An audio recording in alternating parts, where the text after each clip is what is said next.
Well, welcome everyone to another OBDC, Office of Business Diversity and Compliance, virtual webinar. Taylor Tagg, Senior Business Services Coordinator with OBDC. And again, we're glad to have you with us on this webinar. Tonight, we're going to talk about entrepreneur trends for next year, 2022. The landscape for entrepreneurship is constantly changing. And it's our job to kind of give you some tips and some techniques and some information that can be really helpful to you as you're growing your business and expanding your business outward into next year and beyond.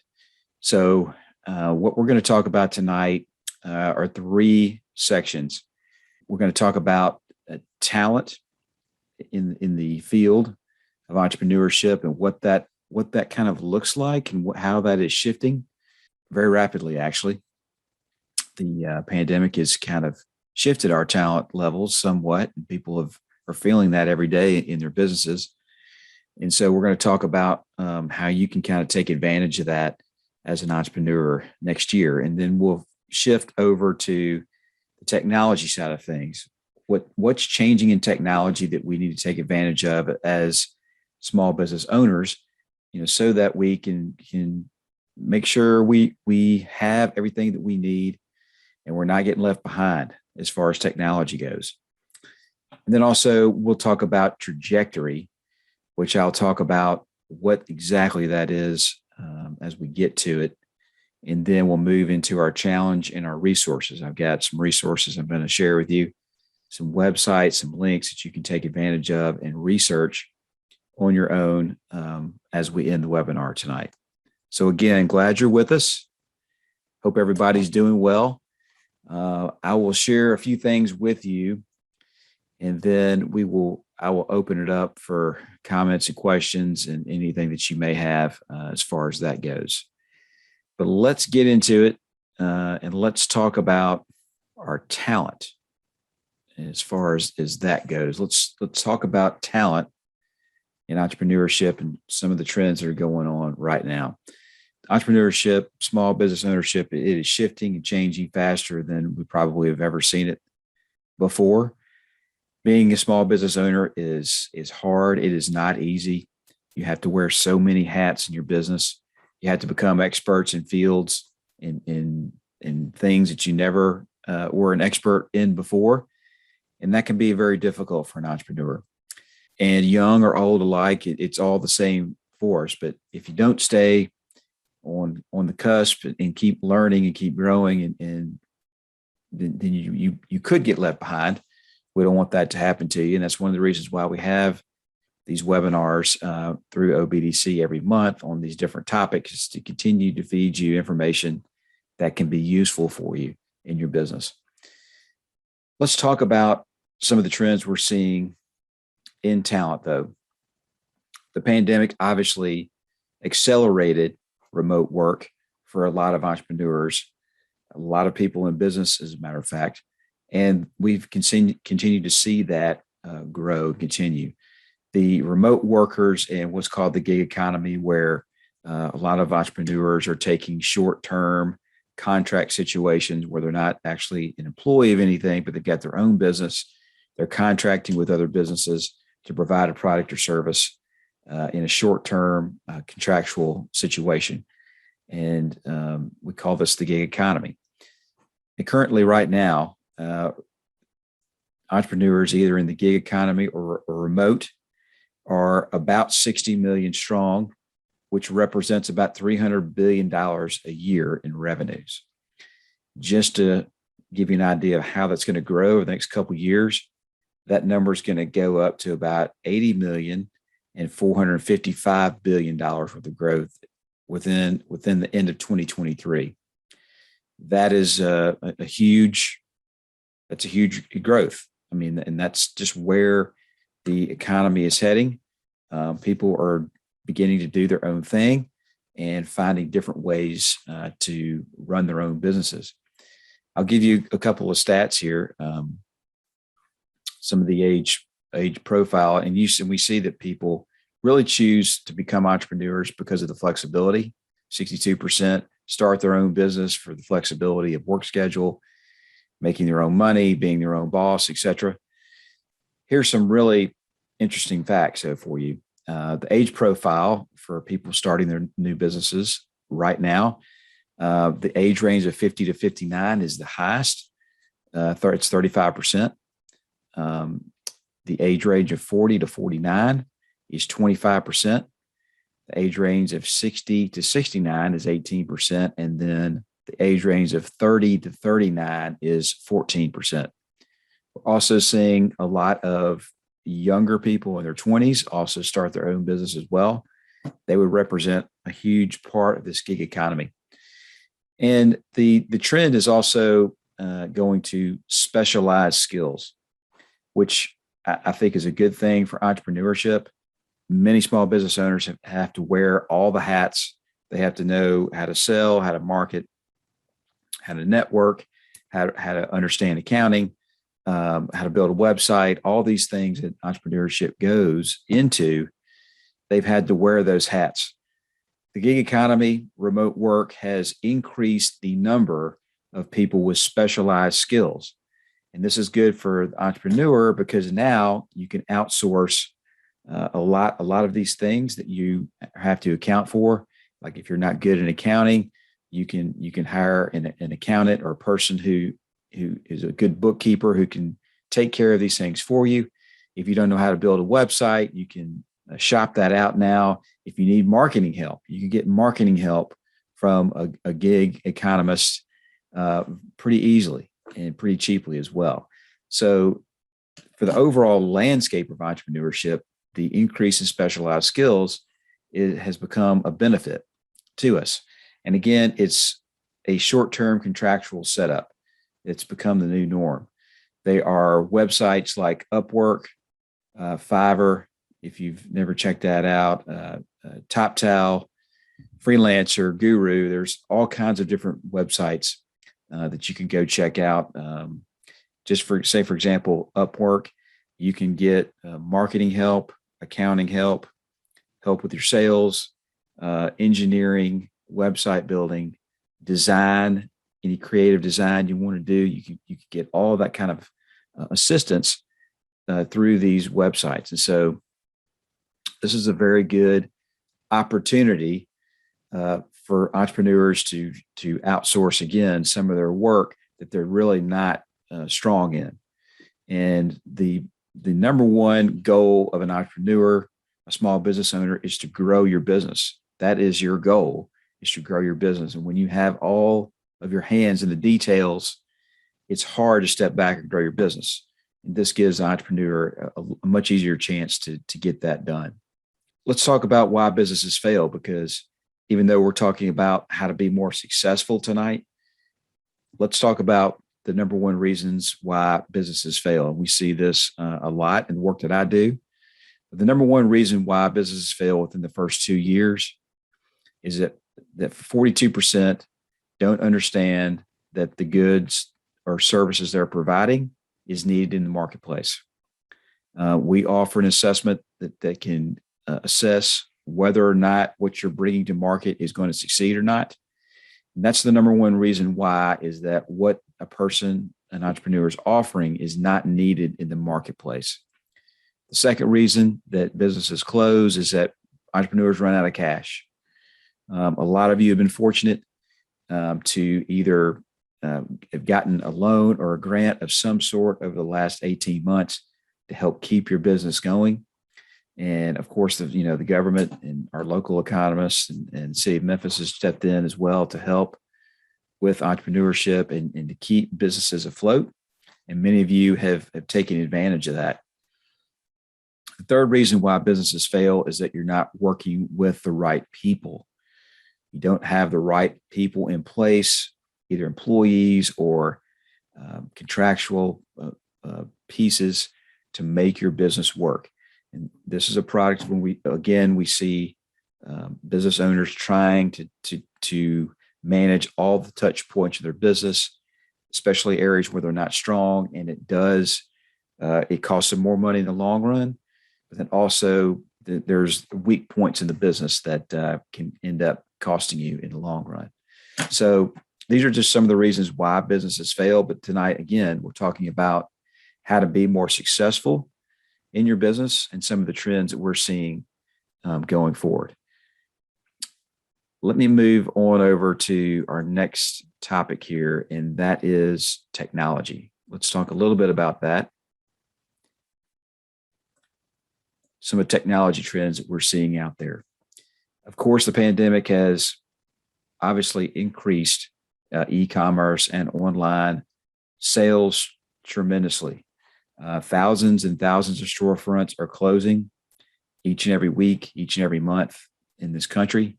And with the oncoming 5G network that's coming online, the social media platforms that are out there, the online marketplaces like Shopify, Walmart, Facebook Marketplace, you name it, who can, take an entrepreneur from the very start and cover them all the way through the end of point of sale.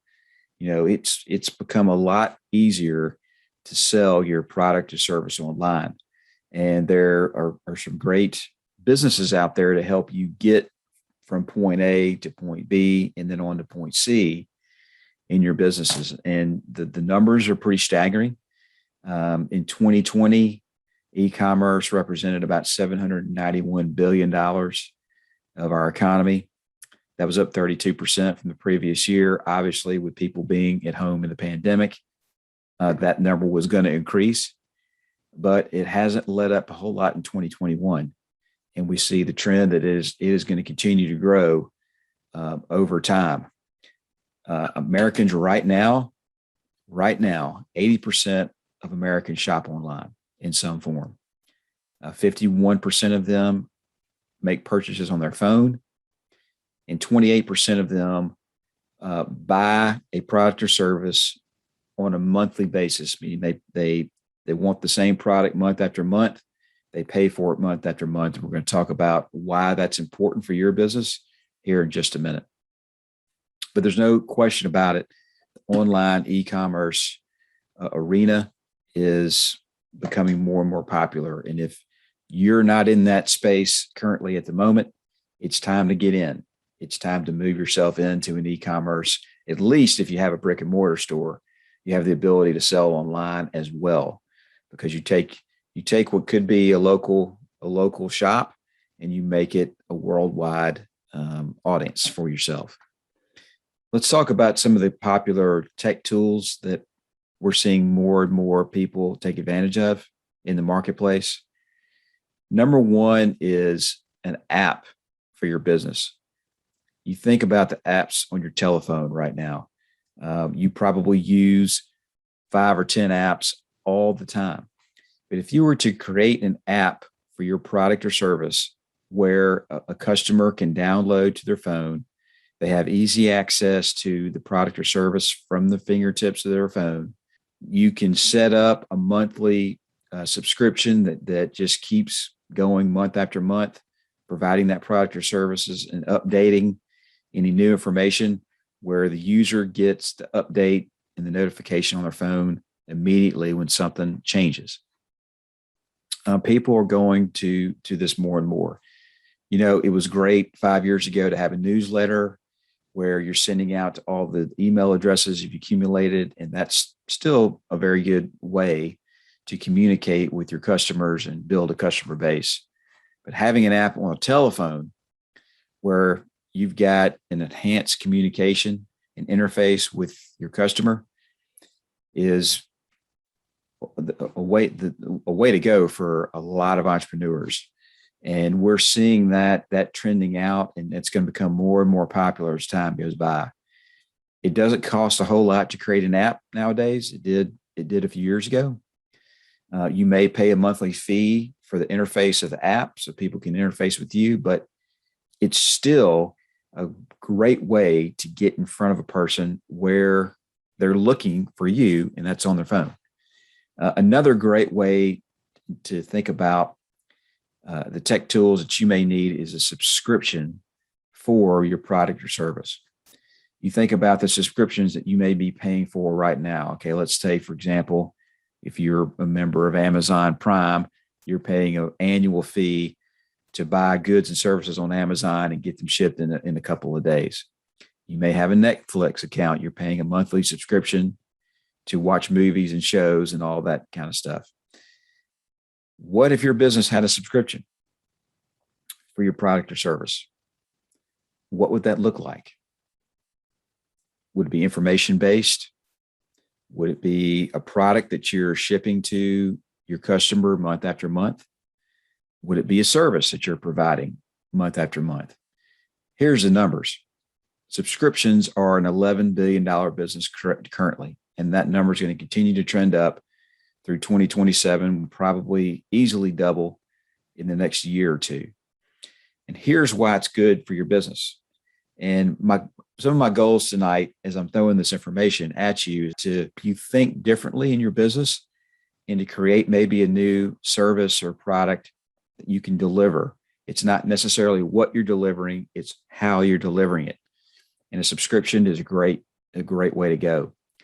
What it does for the business owner is that it can create more of a steady income and a predictable steady income for you. If you know that you're going to have X amount of people buying your service or your product month after month, and a lot of people who, want a consistent product or service, just want to set it up one time and know that it's going to come out of their account every month, and they don't have to think about paying bills month after month. Kind of set it and forget it. That's the benefit of a subscription in your business. It also gives you the opportunity to predict more steady income. Instead of the roller coaster ride, you're getting more of an understanding of a steady income. And the trends are showing us that 32% of sales are through online social media channels currently. We know people are online. We know people are looking for goods and products and services online. So why aren't you there if you're not already? If you are, perfectly great. That's wonderful, wonderful information. And so we're just trying to enhance that for you in your business right now. Here's a couple other interesting stats. The top industries for online e-commerce opportunities right now, all business services that you're providing to the customer, other businesses, that's at the top of the chain at 11%. Food and restaurant e-commerce is also at the top of the chain right now at 11%. For all the people ordering online, picking food up, not going to restaurants. This has enabled restaurants to stay in business. The health, beauty, and wellness industry is very popular right now as people are trying to, get healthy, get well, get over the illnesses they've been experiencing over the past 18 months. That's at 10%. And then general retail is at 7%, and home services is at 6%. Those are the top industries right now that are doing well online and through e-commerce. Let me move on here to my next section, and that's trajectory.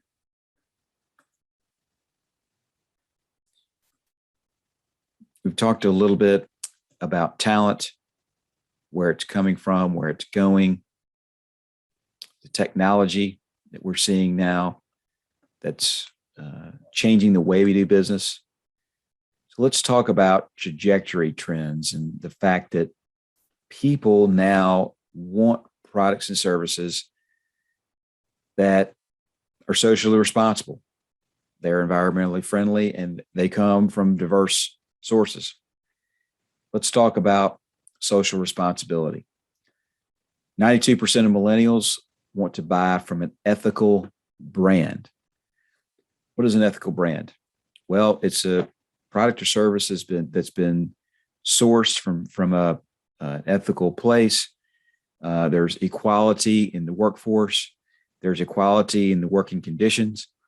There's a sense of authenticity in the product or service that you're offering a quality service or a quality product. There's a purpose, a greater purpose involved in how you're offering and why you're offering in your business. And there's just a general sense of making sure that people and resources are used properly. And that the fact that some of companies are being philanthropic in how they do business, meaning not only are they providing a quality product or service, but they're also giving back to their communities and helping other people at the same time. A good example of that would be Tom shoes. If you buy a pair of Tom shoes, they automatically send another pair of shoes to a third world country, to people who need shoes. Starbucks, for example, gives back to the community. You see a lot of different companies giving back to the communities in various ways. And a lot of people want small businesses to do the same, to be socially responsible in how they're getting their products or services, and then also giving back a certain way to the community. And this is kind of an all or nothing thing. People are not looking for small business owners to kind of give some of the time and then not others. They want either to give all the time or not at all. So it's kind of an all or nothing thing. But this is the trend that we're seeing, especially with our younger consumers. And then also that what you're providing in the form of a product or service is environmentally friendly. It's green. It's come from a source that is reputable, that is not wasting a lot of product. There's a decarbonization push to decarbonize not only the product or service, but also the delivery method, the way that it gets to you. For example, electric cars are, considered environmentally friendly. Also, there'll be, within the next 5 to 10 years, people will be driving electric cars. Semi trucks delivering our goods and services will be electric as well. And that will help the environment in a tremendous way. And then also that people want products and services from diverse opportunities, diverse outlets, where people have greater access to opportunity. There's a diverse workforce where people are getting many different perspectives and views. People want to work and provide from data-driven decisions. And then also that there's a commitment to learning, not only the small business owner learning how to run their business better, but also helping them learn for the people that they work with, employees they may have. There's a commitment to learning and doing things in a new way, because what we're seeing trend-wise is that without a doubt, things are changing so fast that you have to commit to learning and continuously learning and growing and building yourself as an entrepreneur and building those around you as well as you expand your business.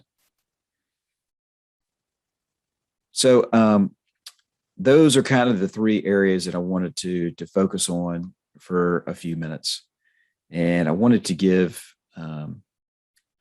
people an opportunity, if they want to speak for a few minutes. I am going to give you some links.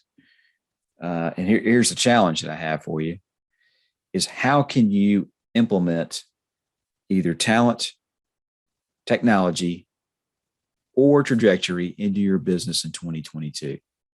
How can you implement that into your business in 2022? Here's some resources for you, so you can look up and check out some of the things I've talked about. Upwork is one of the gig economy, very popular gig economy resources that can help you, assist you with your business. Fiverr is another popular one as well. Shopify is, again, a popular retail integrated website that can help you from point of contact all the way through point of sale for whatever goods or services that you may be selling. Operation Hope has a wonderful program, the 1 Million Black Businesses Initiative, for people who are looking to open a Shopify account. Operation Hope will give you some ancillary services to help you get your Shopify account open, and then they'll also give you 4 months free. Operationhope.org is the website, /1MBB. I would check that out as well if you're looking to open a Shopify account. Finances Online is providing some great information on some of our trend information tonight. Intuit is TurboTax, QuickBooks, accounting software for small business. I would highly encourage you. And read the Tom Story. I think the Tom Story is a great example of a company that's giving back to their communities with every purchase that goes on. I did mention some apps that you can look into to creating for your business. Here are a few of those websites that you may be interested in checking out. Quixie, AppSheet, AppyPie, Soho Creator, and iBuild App, and there are many more. Those are just a few to kind of get you started. And here's kind of the thing with the trends. This information is for you to help think about your business in a maybe a little different way. You definitely want to be thinking about online e-commerce and how you can better incorporate that into what you do already. There's nothing wrong with a brick and mortar business. There's nothing wrong with word of mouth marketing, with going out and just talking to people and getting business that way. But the online e-commerce, remote gig economy is here, and it is growing and will grow for the next foreseeable future. And I know that you want to be a part of that. And of course, you're more than welcome to come sit down and talk with me, talk about how to implement some of these things into your business. You can find me at the Entrepreneurs Network Center Monday through Friday, 8:30 to 5. The number is there on the screen, 636-9300. Of course, you can email me as well at taylor.tagg@memphistn.gov. And I wanted just to give you a few minutes here of information, and then I also, kind of want to open it up for a few minutes and see if you have any questions, have any comments. If you just want to say hi, whatever it may be, I'm happy to do that. How are you all tonight? Good. Well, tell me what's interesting. Just the trends and some of these things that I looked at that you had, I'm like, well, I have no idea what they are. So I'm going to look into those, and just in general, the way the trends are going and thinking about online products, things like that is important. And I know that's the way it goes because I've done more shopping online than I ever thought I would do before. So, yeah. Yeah, absolutely. And, I think, that really tonight's objective is just to get you to think a little bit differently and maybe start to investigate a few things that may make sense for you, Jana, in your business. Yeah. I think we've talked, earlier about an online course, maybe an app, or even a subscription-based service that you would have for what you do. Yeah, I wrote that down. Could definitely be of service. Yep. Well, thanks for being here. Can you hear me now? I can hear you now. Okay, fantastic. Because I couldn't hear you. I said, Taylor, can you hear me? But I think you had to open the microphone, I guess, up for you to hear me. But all of it was very intriguing to me, particularly the technology and the trajectory component. I do have a business of which I do have a membership subscription as well. And I'm trying to take that for a non-profit standpoint. Okay. And so that is very, like I say, like you said, a very good method of being able to make sure you have steady income coming in, from certain people. my only challenge has been is actually they pay monthly like they supposed to, but it's hard to get them to do what they supposed to do in terms of receiving the services that I'm supposed to be offering them and being consistent with that. That's my challenge right now. But they're paying monthly like they're like clockwork. And I don't like that. That's the that's part to I your don't like. advantage too. You know, that sometimes you pay for something and you don't take advantage of it. Mhm. But again, it's there and available to you. And it again can provide a little more, at least you can project, income a little bit better than you would otherwise. Right, right. And I have taken advantage of one of your resources already, Fiverr. That is a very, very, very good website. Very, very good, very marketable for your business. The freelance opportunities are great. Upwork, I am just getting into that one, but I'm not as satisfied with it as I am with Fiverr, to be honest with you. Yeah, I mean, I've used both Fiverr's. I mean, anything you need in your business, you can find it on there. Upwork, I think, is, to me, there's a little bit better quality there, and I'll say this to you as well as you're kind of investigating these outlets and these options. Make sure you're investigating enough to choose quality over quantity. You'll have a level where you can get something done for pretty cheap, and it may be good, it may be not, but then there are different levels where you can pay more for the service or the product, and you're probably going to get a better product or service the more you pay, and the higher level that freelancer is established at. So you have to do some investigative work a little bit to figure out, who's good and who's not. But once you kind of, find a few people that you can rely on, you really can just basically outsource some of that work to them, and takes the heat off of you, where you can focus more on the business itself. Right. And that's what I've done with that one. I like Fiverr. I really do. Yeah, I found that to be very, very, very helpful. Well, I mean, are there any other questions, any other comments? I mean, I will, extend an invitation to both of you if you want to sit down with me at some point and talk about some of the specifics that you're trying to do.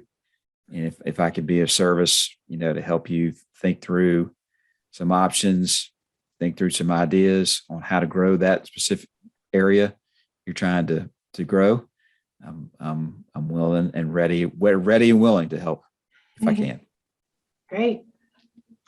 I'll take advantage of it. I'll look at and see what I've got going on and get in touch with you. Perfect. I am as well. As a matter of fact, I'm sitting here and typing in your information on my cell phone so I can have it in here. So I will be taking advantage of that as well, big time. Well, thank you guys for joining me, and talk to you soon. All right. Thank you. Have a good evening. You too. Bye-bye.